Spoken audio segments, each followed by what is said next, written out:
अस्सलाम वालेकुम। अभी जस्ट आई थी लाइव, और लाइव में जब मैं थी तभी रियान के घर से आया था फ़ोन। तो वो तो आते रहता है, तो मैंने बोला कि कभी लाइव ख़त्म होगी तो मैं करती हूँ फ़ोन, क्योंकि दिन भर में 3-4 बार तो हो ही जाता है, बच्चों से बात हो, घर पे बात हो। लेकिन इन दिनों कैसा आपने हमेशा देखा होगा, छोटा रियान की जो छोटी बच्ची है ना, वो मेरी बहुत बहुत सही थी। ऐसे तो तीनों बच्चों से मैं बहुत प्यार करती हूँ, लेकिन वो छोटी है ना, और उसकी थोड़ी हरकतें अभी अभी बोलती है तो बहुत ज़्यादा ही अच्छा लगता है मुझे। तो वो कल उसने मुझे मैसेज भी किया था, दादी फ़ोन उठाओ ना, जैसे मैं कभी नहीं उठाती हूँ। तो मैं आज दिन में एक ही बार बात की, फिर मैं दरगाह चली गई थी तो मेरी इतनी बात हुई नहीं। शाम को आके फिर मैंने टिफ़िन बनाई बच्चों के लिए, बच्चे को टिफ़िन दी, फिर वो गया, फिर घर का काम की। उसके बाद मैंने बोला बहुत दिन हो गया लाइव नहीं आई थी, तो थोड़ा चलो लाइव आती हो। उसके बीच में फ़ोन आया तो मैं बोली ठीक है, नॉर्मल है। लेकिन अब जब मैंने फ़ोन की, बात की, तो फिर से बच्चे को, क्योंकि उसके इन दिनों आई थिंक 10-15 दिन से बच्चे की तबीयत बहुत ख़राब चल रही है। मतलब अप डाउन चल रहा है, प्रॉब्लम कुछ नहीं दिखा रहा, बस ठीक। तो अभी फ़ोन की तो पता चला वापस बच्चे को हॉस्पिटल में एडमिट किए, और मैं ऐसे ही उससे बातें करते करते काजू कतरी खा रही थी। तो मैंने ऐसे ही उसको पूछा, काजू कतरी खाएगी मम्मा? मेरे दादी लेकर आएगी तो तू खाएगी? खाएगी क्या, अभी थोड़ा सा खाएगी, लेकिन बस उसको एक है कि दादी आना चाहिए। या ठीक है ना, अभी बच्चा है, बच्चे को ये सब, जैसे अपने को भी कभी कभी कोई इंसान बहुत ज़्यादा चाहिए रहता है, तो हम कोई ना कोई बहाना करते हैं ना कि ये बहाने से आ जाए। तो हो सकता है उसको दादी, मेरे को घर पे भी फ़ोन करेगी, मच्छी बनाएंगे, बोमिल बनाए, दादी बोमिल ऐसे करेगी। तो मतलब चाहती है कि मैं आऊँ। तो भी काफ़ी टाइम हो गया, 12:30 बज गए रात के। लेकिन अब मेरा भी दिल नहीं मानेगा, क्योंकि भले मैं सुबह जाती, लेकिन मेरे बच्चे ने बोला काजू कतरी खाना है उसको।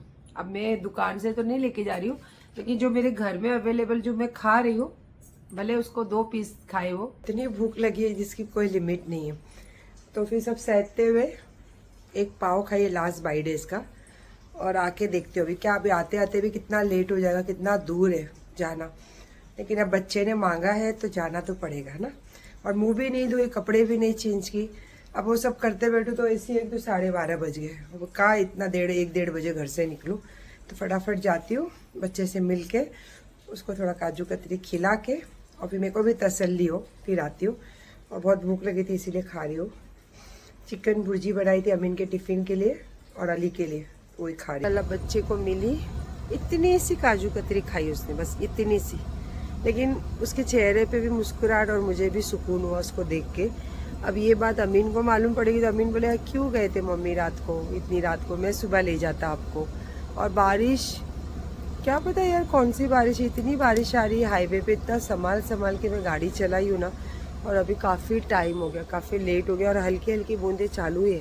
धीरे धीरे करके चली जाती हूँ घर, और फिर देखती हूँ कल फ़ोन करके कैसा क्या रहेगा, और कल की बात कल देखेंगे। बाप रे, एक रिक्शा वाला इतनी जोर से मुझे धक्का मारा, आगे इतनी बड़ी गाड़ी, कैसा मैं बैलेंस संभाली हूँ, इतना ज़्यादा मेरे पैर में चोट लग गई है। और जरा भी मेरा बैलेंस इधर उधर होता वो गाड़ी के, वो भी डंपर के नीचे चली गई होती। अल्लाह जाने किसकी दुआ से बच गई हूँ मैं। मेरे पैर में बहुत ज़ोर से चोट लगी है, पता नहीं अगर हड्डी में लगा क्या लगा, घर जाके देखती हूँ। तो रुक गई, इतना मेरा दिल धड़कने लगा, डर लगने लगा, मैं साइड में रुक गई एकदम। ऐसा ठोक के गया, मेरे तो कुछ समझ में ही नहीं आ रहा। कपड़े में पीछे साइड भी लग गया, कुछ कहीं पे थोड़ा सा फट भी गया शायद, और यहाँ पे अंदर से लग गया थोड़ा सा। ये हिलाने भी नहीं हो रहा इधर से, और ये घस गया, बहुत ज़्यादा दर्द हो रहा है यहाँ पे, ऊपर भी दर्द हो रहा है यहाँ पे सब। इससे पता नहीं कौन सी नेकी आ गई जो अल्लाह ने बचा लिए। पैरों के दर्द से सो नहीं पा रही थी, अमीन आने तक जगी। वो आने के साथ बोलता क्यों, मैं बोली थी ना हो गए मम्मी इतनी रात को आप अकेले। मैंने बच्चे को देख के मेरा दिल नहीं मान रहा था। और हाथ पैर में तो हुआ ही हुआ, हाथ में कैसे चक्कर, कौन सा धक्का लगा मेरे समझ में ही नहीं आया। हाथ में भी काला पड़ गया है, और वो पेन हो रहा है, जब जहाँ पेन हो रहा है वहाँ दिख रहा है, तो फिर देख रही हूँ तो कहीं काला पड़ गया, कहीं लाल हो गया, कहीं थोड़ा सूजन आ गई है।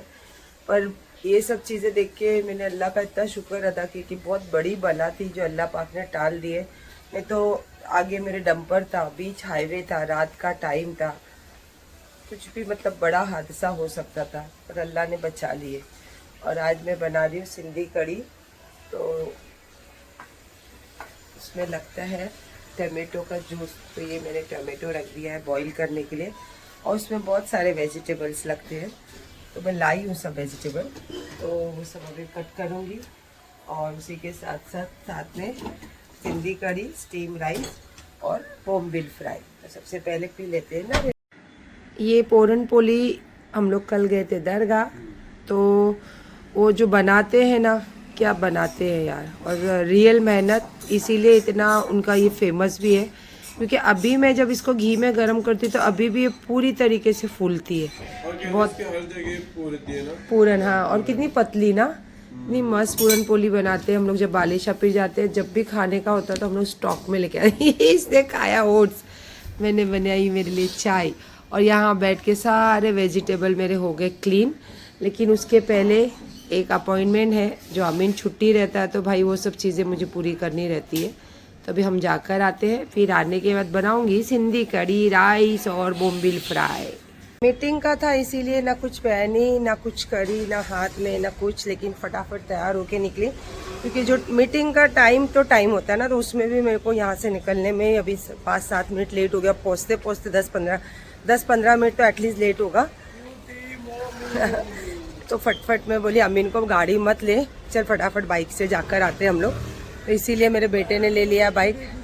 ये तूने ही गिफ्ट करा, ज्यादा शाना मत बनवा, बोलना, बहुत जानना चाहता हूँ कि मम्मी ये पैंट वही है ना जो मैंने गिफ्ट करा हूँ। हाँ, सीधा सीधा बोल। तो इसलिए मैंने इसको बोली गाड़ी मत निकाल। और अभी हम निकले इंशाल्लाह। जस्ट हम पहुँचे और बात हुई, तो कुछ फाइल्स, कुछ डॉक्यूमेंट्स जो है सीरियसली भी चेक करने पड़ते हैं, इसीलिए इनका काम रहता है। और छुट्टी के दिन मेरे बच्चे का सब मेरे कामों में, मेरा क्या यार, इनका फ्यूचर है ये सब चीज़, बराबर ना, इनका फ्यूचर है। बस वो मैं रास्ता बना बना के इनको दे रही हूँ। तो इंशाल्लाह आज तो हो जाएगा फाइनल। और उसके पहले उन्होंने बोला मैम एक कॉफ़ी तो ले लो आप। तो ये भाई साहब को बस जिद करके हम कॉफ़ी पिला रहे, ताकि कॉफ़ी पिए तो इसका माइंड और थोड़ा फास्ट चले। तो इंशाल्लाह ये सब करने के बाद आपको बताती हूँ। थकी मांदी आई लौट के घर, और आते आते 2 खुशखबरी। एक तो मेरी साड़ी का फ़ोन आया था, तो मेरी साड़ी आ चुकी है, और साथ ही साथ मेरे ब्लाउज़ आते आते मैं लेकर आई हूँ। तो अब साड़ी और ब्लाउज़ को एक साथ करके रखती हूँ। और जो मैं तैयारी करी थी, क्या बोलते हैं, सिंधी कड़ी की, तो वो बनाने की शुरुआत करती हूँ। और जो काम से गई थी वो काम फाइनल हो गया माशाल्लाह। और इस बात पे यार एक डायलॉग याद आ रहा है, मुद्दई लाख बुरा चाहे तो क्या होता है, वही होता है जो मंजूर खुदा होता है। तो ये खुदा की मर्ज़ी है जो ये सब चीज़ें हो रही है, जज़ाकल्लाह। और जो मेरा यकीदा है मेरे अल्लाह पे, ये दुनिया लाख मेरा बुरा करना चाहे, जब तक मेरे अल्लाह नहीं चाहे वो हो भी नहीं सकता, और वो होगा भी नहीं कभी इंशाअल्लाह। तुमको पता है ये घड़ी मैंने कैसे कैच करी हूँ? वो पर्दा ऐसे करी, लास्ट टाइम में अपनी घड़ी ऐसी ही टूटी थी ना, पर्दा ऐसे करी ना, तो मैं ऐसे देख रही थी, और ऐसे कैसे एकदम एग्जैक्ट वो घड़ी ना ऐसे गिरी, तो मैंने ऐसे कैच करी इसको, लगा वो घड़ी बराबर। और ये मेरे बेटे की दी हुई चॉकलेट। थोड़ा सा मुझे ऐसा एंजाइटी डाउन फील हो रही है, और पता नहीं, अभी बहुत बड़ा काम कर आई हूँ ना, तो ज़्यादा खुशी भी बुढ़ापे में बर्दाश्त नहीं होती। ज़्यादा गम तो होता ही नहीं है, ज़्यादा खुशी भी नहीं होती है, तो अब ज़्यादा खुशी भी बर्दाश्त नहीं हो रही, इसीलिए चॉकलेट खा के उसको स्टेबल कर रही हूँ। थैंक यू सो मच भाई, इतनी अच्छी अच्छी चॉकलेट्स मंगाने। और जल्दी तू जिम जाके आ, मैं खाना तेरे साथ ही खाने वाली। और आज भाई की भी कुछ चीज आने वाली है। सुबह अपन ने ट्रांसफर किए थे ना, हाँ, भाई का। हाँ, आज मेरे बड़े बेटे को भी कुछ चीज आने वाली है। एक साथ खुशियाँ एक साथ आ जाती है जब आती है तो। बुरी नजर वाले तेरा मुंह काला, बुरी सोचने वाले तेरा सोच काली, बुरी चीजें फैलाने वाले तेरी चीजें बुरी। बस ये अपन रिटर्न भेज रहे उसको।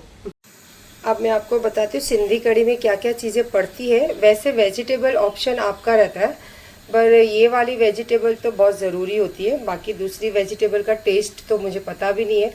और मैंने ऑनलाइन पे भी आजकल देखते रहती हूँ कि काफ़ी सेलिब्रिटी के घर में भी बनती है सिंधी कढ़ी, और सोनाक्षी जो मेरी बहुत फेवरेट हीरोइन है उसकी मम्मी भी बनाती है। तो मैं तो बहुत सालों से बनाती हूँ, जब मुझे लगता है कि मैं यूट्यूब पे आई थी और उसी टाइम आप लोगों के साथ ये चीज़ें मैंने शेयर करी थी और बहुत ज़्यादा आप लोगों ने इसको पसंद किया था, अप्रिशिएट किया था। तो चलिए आज फिर से मैं बना रही हूँ सिंधी कढ़ी। ये है पटेटो, इसी तरीके के पीस करनी चाहिए। ड्रमस्टिक, सेंगट की फली, गुआर, भिंडी और बैंगन अभी अगर मैं काटूँ तो काले पड़ जाएंगे, तो इसीलिए मैं टाइम पे इसको काटूंगी। और थोड़े ऐसे ही डाले जाते हैं और थोड़े इसको जैसे तेल में सौटे करके डाले जाते हैं ये वेजिटेबल। तो जैसे मैं प्रोसेस बताऊंगी तो आप देख लेना। और मैं पानी बहुत कम यूज़ करती हूँ। मैं टमाटो का जो सूप जूस होता है, टमाटो को बॉईल करके इसको पीस के इसका जो बीज होती है, छिलका होता है, वो एकदम साफ कर लेती हूँ। एकदम स्मूथ करी होनी चाहिए, ये देखिए, तभी इसका टेस्ट भी आता है।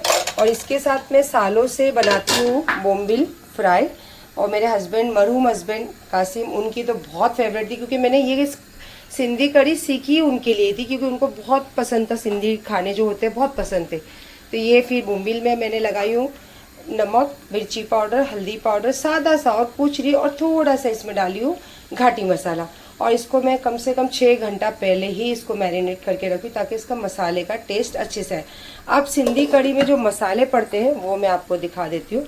ये सारे मसाले इसमें पड़ते हैं। सबसे ज़्यादा तो इसमें जो बघार में जो इसका तड़का होता है, बहुत ज़ोरदार तड़का बनना चाहिए। राई, मेथी और ज़ीरा, और क्वांटिटी थोड़ी ज़्यादा रहती है इसमें। और कोकम, गुड़, हरी मिर्च, बेसन, हल्दी पाउडर, और ये थोड़ा सा हल्का तीखा वाला मिर्ची पाउडर, टेस्ट के हिसाब से नमक। तो ये सारी चीज़ों के बिना बन नहीं सकती। इसमें एक भी चीज़ आप स्किप नहीं कर सकते हो। तो इसीलिए अगर सिंधी कढ़ी बनानी है तो आपको ये सारे मसालों के साथ ही बनेगी। और वेजिटेबल में आप अपने हिसाब से कुछ भी ऐड कर सकते हो, बट मोस्ट ऑफ वेजिटेबल यही सिंधी कढ़ी की जान है। तो चलिए अब इसका प्रोसेस स्टार्ट करते हैं।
खाना बनाते बनाते बज गए 7:15। अब ऐसे भी मैं डिनर का सब खाना बना रही क्योंकि मेरे घर पे आने वाले आज मेहमान, क्योंकि इतना सारा खाना तो हम 3 जन तो नहीं खाएंगे, तो रहते ही कितने, और वो भी एक टाइम खाते हैं तीनों। तो मैं आज जो सिंधी कड़ी और मच्छी बनाई, तो मच्छी तो ऐसे टोप भर के वो अभी फ्राई करनी है। चावल बना दिए, सिंधी कड़ी बना दी। 7:15 बज गए, तो अब मैं जा रही हूँ थोड़ा फ्रेश होने और लुबान अगरबत्ती कराऊंगी। और एक बहुत अच्छी गुड न्यूज़ भी है, तो वो मैं आपको दूंगी सेकेंड ब्लॉग में। और मच्छी भी अभी मैं फ्राई नहीं करने वाली, क्योंकि जब मेरे मेहमान आएंगे तो जब हम थोड़ी बहुत जो भी चीज़ें हैं करने के बाद खाना खाने बैठेंगे, उस वक्त गरम गरम में उसको बोम्बिल को डीप फ्राई करने वाली, एकदम रोस्टेड, वो रवा और चावल का आटा लगा के। तो बस दुआ कीजिए, जैसा आज मैं अपना एक काम कंप्लीट कर आई हूँ। और कहते हैं ना, जैसे बिजनेस भी कोई करते हो, या तो आप किसी से टोकन ले ले तो फाइनल होता है, आप टोकन देकर आते हो तो फाइनल होता है। तो ऐसी कुछ चीज़ें हुई है जो फाइनल ही हो गई। आई थिंक सो एक दो हफ्ता पहले भी मैं उस चीज़ के लिए गई थी, तो वो भी फाइनल हुई। तो अल्हम्दुलिल्लाह धीरे धीरे अल्लाह ने फिर से गाड़ी स्टार्ट तो कर दी है। और बाकी आज जो मेरे घर पे मेहमान आने वाले हैं, वो भी बहुत खुशखबरी वाली कुछ ऐसी चीज़ें हैं, क्योंकि मेरे घर पे देखते हो आप, बहुत कम लोगों की एंट्री है, बहुत कम लोगों के साथ मैं मिलना जुलना करती हूँ। और अभी तो बहुत ऐसा हो गया कि बहुत सारी चीज़ें सीक्रेट है, लेकिन अल्हम्दुलिल्लाह जो भी हो रहा है बहुत अच्छे से हो रहा है। और जो मैं चाहती हूँ अल्लाह पाक धीरे धीरे धीरे धीरे वो सब चीज़ें कर रहे हैं। तो इंशाल्लाह फिर नेक्स्ट ब्लॉग में ज़रूर देखना, एक कुछ अच्छी चीज़ भी दिखने वाली है आपको उसके साथ में। अब पता नहीं कैसा क्या रहेगा, वो सब चीज़ें दिखेगी इंशाल्लाह। लेकिन बस वही दुआओं की दरख्वास्त के मत लगाना यार, बुरी नज़र मत लगाना यार। किसको बोल रही पता है? जो पता नहीं यार, मुझे देख के उनके तन बदन में, उनके दिल में, दिमाग में आग लगती है, आग। क्यों, क्या पता नहीं है मुझे। ठीक है, चलिए फिर नेक्स्ट ब्लॉग में देखना ज़रूर।